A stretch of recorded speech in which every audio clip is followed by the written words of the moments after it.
오늘은 1517년 10월 31일 종교개혁이 일어난 지 503주년이 되는 주일입니다. 종교개혁을 이끌었던 영적인 지도자들 존 위클리프, 얀 후서, 마틴 루터, 존 칼빈, bin글리 등과 같은 여러 많은 영적 개혁자들이 일어났습니다. 여러 개혁자들이 많이 있었는데 우리는 종교개혁들 그러지 않고 종교개혁이라 부르고 있습니다. 그 이유는요, 제각기 그 시대마다 하나님께서 개혁자들을 일으켜 주셨는데 똑같은 하나님께 주시는 마음, 그들은 제각기 자기 목소리를 낸 것이 아니라 하나님이 주시는 그 은혜 가운데 성령의 감동으로 한 목소리를 내었기 때문에 우리는 종교개혁이라 그렇게 부르고 있습니다. 종교개혁자들이 한결같이 주장했던 본질이 무엇입니까? 그것은 바로 오직 성경, 오직 예수, 오직 은혜, 오직 믿음, 오직 영광이었습니다. 오늘 503주년 종교개혁 주일을 맞이해서 오늘 읽은 말씀 가운데 요시야 왕이 단행한 그 개혁을 우리가 함께 묵상하면서 이 시대에 이 말씀을 통해서 우리에게 주시는 신앙의 개혁이 무엇인가 함께 하나님 말씀을 나누면서 은혜를 받고자 합니다. 먼저요, 신앙개혁은 버리는 것으로부터 시작됩니다.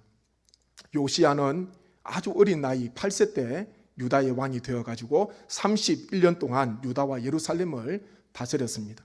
그리고 즉위한 지 8년이 지났을 무렵에 비로소 어린 나이였지만 하나님을 찾게 되었고요, 즉위 12년이 되었을 때에 그의 나이 20세 때에 유다와 예루살렘을 정결하게 하려고 모든 우상들을 버리고 제단을 헐며 또 우상들을 빻아 가루로 만들어 뿌리고 우상들을 찍었습니다.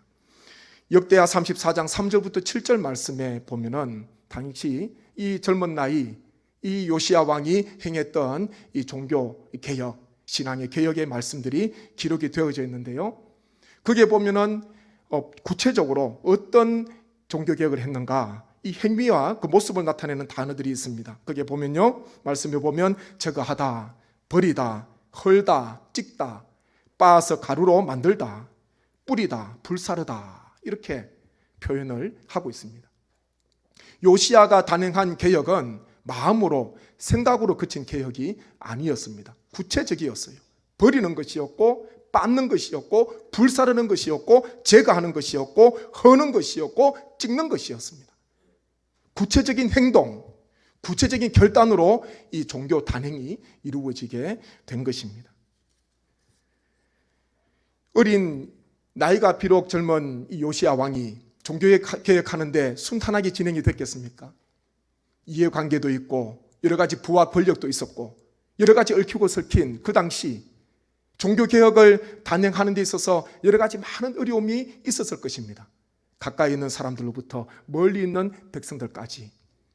그렇지만은 이 요시야는요, 굴하지 않고 포기하지 않고 끝까지 이 종교개혁을 이루게 되었습니다. 희생했다는 것이죠. 결단한 것을 그대로 여러 가지 방해가 있었고 저항 세력이 있었지만은 요시야는 끝까지 단행하고 끝까지 주장을 하게 됩니다. 그러면서 마침내 개혁을 이루어 갑니다. 중세시대 교황의 권력은 우리가 잘 알고 있듯이 아주 대단하였습니다. 교황은 황제나 왕자들에게도 죄를 용서받았다는 칙서를 써줌으로써 그들을 자신의 권위 아래에 두었습니다.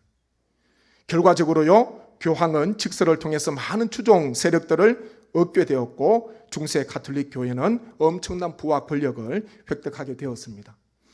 이런 교황의 힘을 단적으로 보여준 사건이 중세 때 일어나는데요, 1077년 우리가 알고 있는 카노사 굴욕 사건이라는 사건이 일어나게 됩니다. 당시 세속적인 권력까지 장악한 교황 그레고리오스 7세는요, 본래 군주가 가지고 있었던 성직자 임명권을 교회로 가지고 오려고 합니다. 그때에 신성 로마 제국의 황제 하인리 4세가 반발하면서 이 교황을 그레고리오스 7세를 폐위시키고자 계획을 세웁니다. 그런데 힘이 없는 거예요. 왜 그렇습니까? 이미 이 교황은요, 칙서와 여러 가지 칙서를 통해서 여러 많은 세력들을 얻었습니다. 제후들의 힘을 얻었고 성직자들의 힘을 얻게 되었습니다. 오히려요, 이 교황을 자리에서 내려오도록 하려고 했던 이 황제가 오히려 그 자리가 위태롭게 되었습니다. 그것을 알게 된 이 황제가요, 이 하인리 4세가 어쩔 수 없이 당시 교황이 머물고 있던 카노사 성 앞에 가서 무릎을 꿇고 3일 동안 교황에게 빌어야 했는데요, 이 사건이 바로 카노사 굴욕 사건입니다. 그 당시 이 교황, 로마 가톨릭 교회 그 교황, 중세 교회를 가지고 있었던 그 힘이 얼마나 막강한지를 이 카노사 굴욕 사건을 통해서 우리가 알게 되는 것입니다. 황제가 가서 3일 동안 그 추운 바닥에 꿇어 앉아가지고 교황에게 자신의 죄를 잘못했다고 뉘우치는 사건, 그 사건이 일어나지 않습니까? 종교개혁 당시 종교개혁자들이 추진했던 그 신앙의 개혁, 그리고 신앙의 본질로 돌아가는 것, 그것은요 쉽게 된 것이 아닙니다. 다 생명을 내어놓고 희생을 감수하면서 그 막강한 부와 권력과 힘을 가지고 있는 그 중세 가톨릭 교회 교황을 향하여서, 교회를 향해서 이 개혁자들은 힘있게 달려가게 되었습니다. 교황의 직서와 면죄부, 그리고 성경 위에 군림하는 교황의 권위, 그리고 금욕과 고행, 공로사상과 공덕사상, 그리고 성상 숭배와 성자 숭배 같은 모든 말씀의 미비가 되는, 하나님께서 가증히 여기시는 신앙과 교회의 말씀의 본질에서 벗어나 있는 것들을 척결하고자 종교개혁자들은 단행을 하게 됩니다. 개혁을 일으키게 되는 것입니다. 오늘 종교개혁주를 맞이하여서 혹시나 나에게 있어서 하나님께서 보시기에, 그리고 말씀에 비추어 보아서 하나님께서 보시기에 기뻐하지 아니하시는, 가증하게 여기실 만한 모습이 나에게 혹 없는가, 우리는 한번 되돌아보셔야 됩니다. 종교개혁이 일어난 지 503년이라는 많은 세월이 지났습니다. 그렇지만요, 여전히 끊임없이 이 땅에 있는 교회들에게, 그리고 지금 이 땅을 살아가고 있는 성도들에게 하나님께서는 개혁, 신앙의 개혁을 요구하고 있습니다. 그것은 바로 신앙의 개혁은요, 먼저 하나님께서 미워하시고 가증히 여기시는 성수에서 벗어나 있는 말씀에 어긋나는 것이 있다면 그것을 먼저 내가 찾아서 버리는 것, 어떤 희생과 어떤 고통이 감수되더라도 그것을 감당하고 버리는 것, 불사르는 것, 제거하는 것, 거기에서부터 바로 종교개혁, 신앙개혁이 시작된다는 것입니다. 오늘 종교개혁 주일을 맞이해서 주님 앞에 나오신 예배드리시는 우리 모든 심령 가운데 하나님께서, 성령께서 깨달음의 은혜를 더하여 주셔서 내가 무엇을 버리고 무엇을 내가 취해야 될 것인가 분명히 깨달으시는 은혜의 시간 되시기를 주님의 이름으로 간절히 축원드립니다. 다음으로요, 신앙개혁은 말씀 회복입니다. 신앙개혁은 말씀 회복입니다. 요시야 왕이 즉위한 지 18째 해에 그의 나이 26세 때에 성전을 정결하게 하는 것을 마치고 하나님의 전을 수리하도록 명령했습니다. 성전에 여러 가지 낡고 수리해야 될 게 있지 않겠습니까? 그러면서 제사장 hil기야에게 명을 내렸거든요. 이 제사장 hil기야가 수리 비용을 전에 이스라엘 사람들과 유다와 예루살렘 주민들이 헌금한 돈을 꺼내었는데 수리 비용을 꺼내려고 하다가 율법책을 발견한 거예요. 그러면서 이 제사장 hil기야가 율법책을 발견하고 난 뒤에 서기관 사반에게 그 율법책을 갖다 줍니다. 그리고 사반이요, 이것을 요시야 왕에게 율법책을 건넵니다. 역대하 34장 18절 19절 말씀, 제가 같이 한번 하나님 말씀 읽도록 하겠습니다. 서기관 사반이 또 왕에게 아뢰어 이르되 제사장 hil기야가 내게 책을 주더이다 하고 사반이 왕 앞에서 그것을 읽으매 왕이 율법의 말씀을 듣자 곧 자기 옷을 찢더라. 아멘. 성전 수리를 하려다가 비용, 전에 했던 헌금 그것을 확인하다가요 율법책을 발견했는데 요시야 왕은 그 율법책을 읽으면서 말씀해 보니까 옷을 찢었다, 그렇게 말씀을 하고 있습니다. 그러면서 비로소 알게 되었어요. 왜 이 땅에 고통과 재앙이 임하게 된지를 요시야 왕이 분명히 깨닫게 됩니다.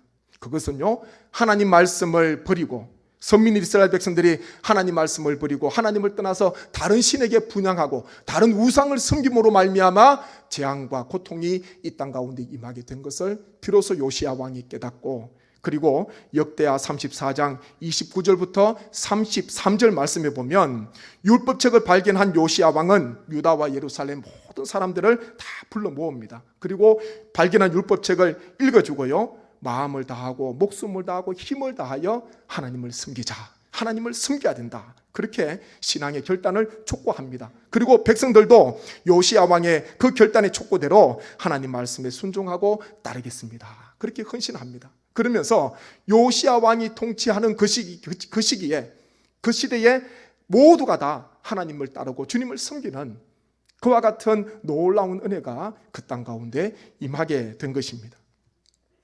성전을 수리하려다가 전에 모아두었던 헌금을 확인하려다가 율법책 발견한 거예요. 그것은 성전을 수리하려고 그 비용을 찾는 것보다 훨씬 더 값진 것입니다. 하나님께서 큰 은혜를 주셨습니다. 성전을 수리하려고 확인하다가요, 율법책을 발견한 거예요. 오늘 새벽 기도회 때 제가 열왕기상 말씀을 지금 묵상하는데요, 하나님께서 이 솔로몬을 세우시고 솔로몬을 통해서 성전을 건축하게 하십니다. 오늘 새벽에 나누었던 말씀은 외벽 공사가 다 끝나갈 때쯤에 하나님께서 솔로몬에게 말씀을 하십니다. 그것은 뭐냐 하면은 하나님 말씀을 잘 준행하고 하나님 말씀을 잘 따르고 좌루나 우루나 치우치지 않고 하나님의 그 은혜, 그 말씀의 길로 행하게 되면은 부친 다윗에게 약속한 그 복을, 그 언약의 약속의 말씀을 그대로 다 이루어 주시겠다, 하나님께서 말씀하셨습니다. 그러면서 이스라엘 백성들, 하나님께서 택하신 이스라엘 백성들을 결코 버리지 아니하시겠다, 그런 말씀을 하나님께서 허락해 주셨습니다. 성전 외벽 공사를 마무리하고 이제 내부 공사로 들어가야 되는데, 내부 건축으로 들어가야 되는데 그때의 말씀을 주신 거예요. 의미가 무엇입니까? 영적인 뜻이 무엇이겠습니까? 눈에 보이는 화려한 성전 건축, 그것도 중요하지만은 더 중요한 것은요, 한 사람 한 사람이 하나님 앞에 나오고 주님의 말씀에 순종하고 하나님의 뜻을 따르는 그 삶, 그 신앙, 그것이 더 우선되어야 하는 것입니다.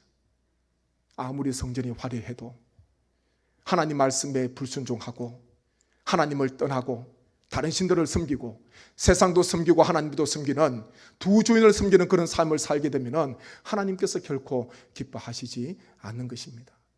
이 시대의 어려움은 성전이 화려하지 않아서 어려움이 있는 것이 아닙니다. 교회는 얼마나 다 멋지게 화려하게 잘 지어져 있는지 모릅니다. 무엇이 무너졌습니까? 내 마음속에 있는 믿음의 성전이 무너진 거예요. 내 마음속에 있는 말씀의 성전이 무너지게 되고 예배의 성전이 무너지게 되고 기도의 성전이 무너지게 되니까 힘이 없는 거예요. 능력이 없습니다. 주님께서는 제자들에게 너희는 나보다 더 큰 능력, 더 큰 일을 할 것이다, 그렇게 말씀하셨는데 여전히 살아계신 주님, 여전히 우리와 함께 하시는 주님, 여전히 교회를 견인하시는 주님, 능력과 역사가 나타나면 좋겠는데 이 시대는 그게 보기 너무 힘든 거예요. 마치 마디른 소금처럼 이리 밟히고 저리 밟히고 천덕꾸리가 되어가는 그런 현실을 보면서 저부터가 회개하는 거예요.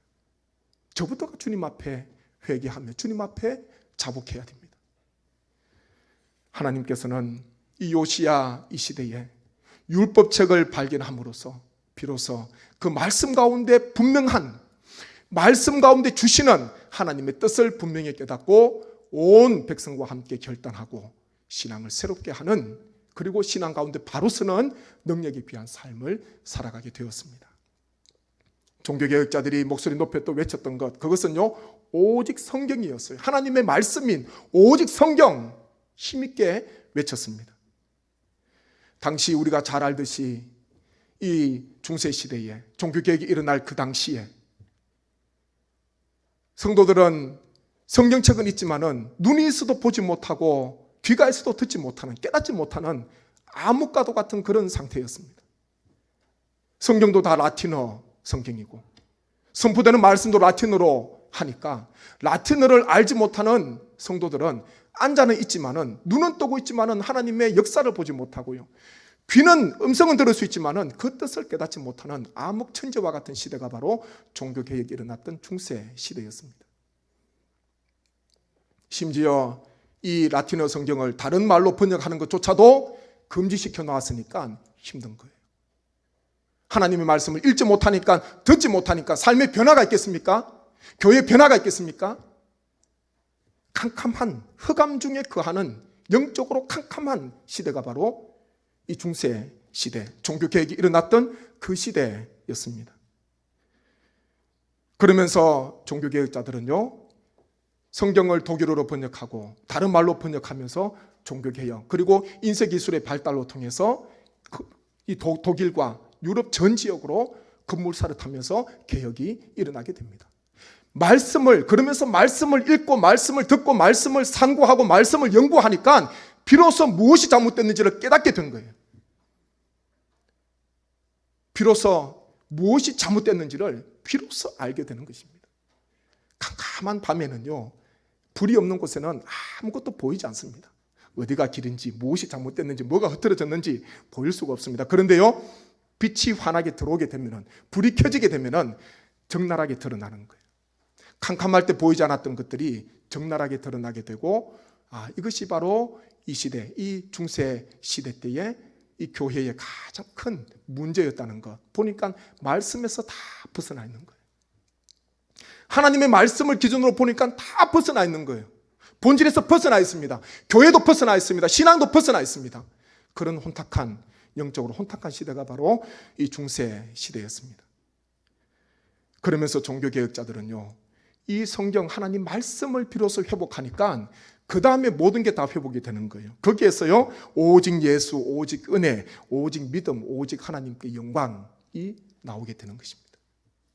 그렇게 본다면 오늘날에도 마찬가지입니다. 신앙 회복은 하나님의 말씀 회복이 없이는 신앙 회복이 되지 않습니다.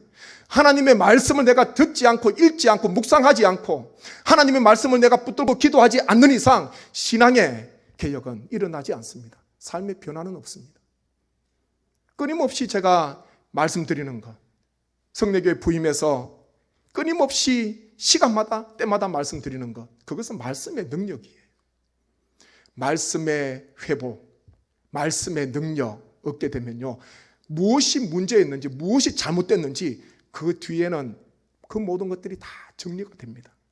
그러면서 우리는 이 신앙개혁은 바로 말씀 회복이라는 것을 꼭 기억하셔서 하나님 말씀을 중심으로 모든 것을 바라보시고 모든 것을 판단하시고 모든 것을 평가하셔서 하나님 말씀이 회복되셔서 늘 주님 은혜 가운데 새로운 귀한 삶을 사시는 우리 모든 성례교회 성도님 되시기를 주님의 이름으로 간절히 축원드립니다. 그리고요, 신앙개혁은 예배 회복입니다. 요시야 왕은 율법책을 발견하고 난 후에 율법의 말씀을 읽고 듣고 마음의 깨달음으로 선지자 사무엘 이후로 더 자세히 말하면은 사사시대 이후로 가장 성대하게 거창하게 유월절을 베풀게 되었습니다. 유월절을 지키게 되었습니다. 역대하 35장 18절 19절 말씀 이렇게 증언하고 있는데요, 제가 같이 한번 하나님 말씀을 읽도록 하겠습니다. 선지자 사무엘 이후로 이스라엘 가운데서 유월절을 이같이 지키지 못하였고 이스라엘 모든 왕들도 요시야가 제사장들과 레위 사람들과 모인 온 유다와 이스라엘 무리와 예루살렘 주민과 함께 지킨 것처럼 유월절을 지키지 못하였더라. 요시야가 왕위에 있은 지 18째 해에 이 유월절을 지켰더라. 아멘. 순서를 보면요, 하나님께서 미워하시는 우상들을 버리게 됩니다. 그리고 말씀을 찾아서 율법책을 찾아가지고 거기에 적힌 말씀대로 행하면서요, 그 다음에 회복으로 이어졌던 게 예배의 회복이 이어지게 됩니다. 사사시대 이후로, 사무엘 시대 이후로 유월절을 지켰지만은 요시야 왕 이때 지켰던 유월절만큼 크게 지킨 적은 없었다는 것입니다. 그 말씀을 지금 하고 있는 거예요. 말씀이 회복이 되니까요, 예배가 회복이 되는 놀라운 역사가 일어나게 되었습니다. 유월절이 무엇입니까? 이스라엘의 3대 절기 아닙니까? 유월절, 지나가다, 넘어가다라는 그런 뜻입니다. 이스라엘 백성들이 출애굽할 때에 하나님께서 마지막 10번째 재앙, 장자가 죽는 재앙을 하나님께서 그 전역에 내리셨는데 이스라엘 그 집은 넘어갔습니다. 지나갔습니다. 왜 그렇습니까? 그들이 무슨 선행을 했습니까? 그들의 신앙과 믿음이 대단하였습니까? 그것보다요, 말씀에 보면은 하나님의 말씀에 순종하여서 어린 양을 잡아서 그 피를 집 좌우 문설주와 임방에 발랐습니다. 그렇게 하니까요, 그 재앙, 10번째 재앙이 임방과 문설주에 칠해져 있는 그 피를, 어린 양의 피를 보고 그냥 넘어간 거예요. 지나간 거예요. 그것이 바로 유월절입니다. 한자도 똑같은 의미입니다. 지나가고 넘어가게 된 것입니다. 유월절 신앙이잖아요. 예배의 회복입니다. 하나님께서 어린 양의 피를 보시고 그들을 죽으면서 구해 주셨습니다. 애굽의 장자가 다 죽어 나가는 그 밤에, 심판과 징계가 있는 그 밤에 하나님께서는 이스라엘 백성들, 어린 양의 피가 있는 그 집은 그냥 하나님께서 은혜로 덮어주셨습니다. 그냥 지나가셨습니다. 6월절이 3대 절기 가운데 결코 잊어서는 안 되는, 죽을 수밖에 없는 그런 밤이었지만은 하나님께서 살려주셨습니다. 우리가 종교개혁 이 주일을 맞이해서 다시 회복해야 되는 것은 예배의 회복입니다. 요시야 왕은 6월절을 회복했습니다. 예배의 회복 무엇입니까? 어린 양 되신 예수 그리스도, 짐승의 피가 아닌 예수님께서 친히 십자가에서 모든 피를 다, 대속의 피를 흘려주시고 우리가 죽어야 마땅하지만은 하나님께서 우리를 하나님의 자녀로, 하나님의 백성으로 구해주신 이 사건, 이것은요, 예배 드릴 때마다 하나님 앞에 고백되어져야 되고, 예배 드릴 때마다 하나님 앞에 높이 기도드리고 영광 돌려야 하는 그런 사건이라는 것입니다. 예배는 하나님께서 죽은 우리의 생명을 살려주신 거예요. 예수님을 통해서, 십자가의 사랑을 통해서 우리를 살려주셨습니다. 이것이 바로 예배의 본질이요, 예배의 중심입니다. 히브리서 9장 11절 12절 말씀 한번 보십시오. 제가 읽어드립니다. 그리스도께서는 장래 좋은 일에 대제사장으로 오사 손으로 짓지 아니한 것 곧 이 창조에 속하지 아니한 더 크고 온전한 장막으로 말미암아 염소와 송아지의 피로 하지 아니하고 오직 자기의 피로 영원한 속죄를 이루사 단번에 성소에 들어가게 하셨느니라. 아멘. 히브리서 10장 19절 20절 말씀 같이 한번 하나님 말씀 읽겠습니다. 그러므로 형제들아, 우리가 예수의 피를 힘입어 성소에 들어갈 담력을 얻었나니 그 길은 우리를 위하여 휘장 가운데로 열어놓으신 새로운 살 길이요, 휘장은 곧 그의 육체니라. 아멘. 예수님께서 우리를 위해서 친히 주님의 피, 영원한 속죄를 이루셨습니다. 그것으로 인해서 우리가 그 피를 힘입어서 성소에 들어갈 수 있는 담력을 얻게 되었습니다. 우리가 예배 자리로 오실 때마다, 하나님 앞에 예배자로 서실 때마다 주님께서 나를 위해서 흘리신 그 대속의 피, 어린 양으로서 나를 위해서 죽으신, 피 흘리신 그 주님의 그 사랑, 그 십자가의 은혜를 우리가 늘 기억하고 그것 붙들고 주님 앞에 오셔야 할 줄로 믿습니다. 다른 거 다 끊어져도요, 그건 남아있으면 주님 앞에 예배 드리러 나오실 수 있는 소망이 있고 이유가 있고 목적이 있는 줄로 믿습니다. 예배 드리는 목적은 하나님께서 우리에게 예배를 통해서 큰 은혜, 큰 복을 주시지만 궁극적인 목적은요, 나를 살린 사건, 내가 죽어야 하는데 주의 피로 나를 덮어주시고 주님께서는 간과하시고 못 본 채 하시고 지나가시고 넘어가신 그 사건, 그리고 하나님의 영원한 백성으로 나를 구원해 주신 그 주님의 그 은혜, 그 사랑, 그 보혈의 피, 우리는 그것을 결코 잊지 말고 영원토록 기억하며 주님 앞에 영광과 찬송을 올려드려야 하실 줄로 믿습니다. 예배의 회복, 그것은 바로 오직 예수, 오직 은혜, 그것을 늘 마음속에 기억하는 그런 신앙입니다. 신앙의 개혁은 하나님의 뜻에 맞지 않는, 하나님께서 가증히 여기시는 것들을 우선 내가 버리는 것에서부터 시작됩니다. 버려야 돼요. 그것이 무엇이든지 간에 하나님께서 미워하시는 것이라면 희생을 감수하고 버려야 됩니다. 그리고 신앙 개혁은 말씀 회복이요, 그리고 예배 회복입니다. 오늘 주님 앞에 나오신 우리 모든 성령교회 성도님, 그리고 각 가정에서 그리고 병상에서 예배드리시는 우리 모든 성도님 가운데 신앙의 개혁이 다시 한 번 더 일어나서 하나님 앞에 귀한 사명, 주님께서 주신 귀한 그 은혜를 끝까지 잘 감당하시는 우리 모든 성도님 되시기를 주님의 이름으로 간절히 축원드립니다. 아멘. 제가 한번 주신 말씀을 생각하면서 기도하기를 원합니다. 주님, 종교개혁이 있은 지 503년이 되었습니다. 주님, 그렇지만 하나님께서는 여전히 끊임없이 이 땅에 있는 교회를 향하여, 이 땅에 있는 성도를 향하여, 나 자신을 향하여 주님께서는 신앙을 개혁하라 말씀하시고 요청하시고 주님께서는 원하십니다. 주님, 나에게 있는 이 모습 가운데 버려야 하고 불태워야 하고 하나님의 청산해야 하고 빠야 되고 그 모든 것이 있다면 주님께서 기억나게 하시고 어떤 감수를 하더라도 어떤 희생을 치르더라도 버릴 수 있는 담대한 마음, 결단을 주께서 허락하여 주옵소서. 하나님, 그리고 하나님이여, 신앙 회복은, 신앙 개혁은 하나님 말씀 회복이요 예배 회복이라는 것을 기억하셔서 하나님의 은혜 가운데 말씀과 예배 가운데 늘 신앙의 개혁이 일어나는 우리 모든 삶 되게 하여 주옵소서. 제가 간절한 마음으로 기도드리겠습니다. 아버지 하나님, 은혜를 감사합니다. 주님 주신 말씀을 마음에 새깁니다. 주님, 종교개혁자들이 하나님이여 하나님의 가톨릭 교회를 대항하여서 하나님이여 생명 내어놓고 희생하면서 오직 예수, 오직 복음, 하나님 오직 믿음, 오직 은혜, 오직 영광, 오직 성경을 외치며 아버지 하나님이여 힘있게 종교개혁을 단행하였습니다.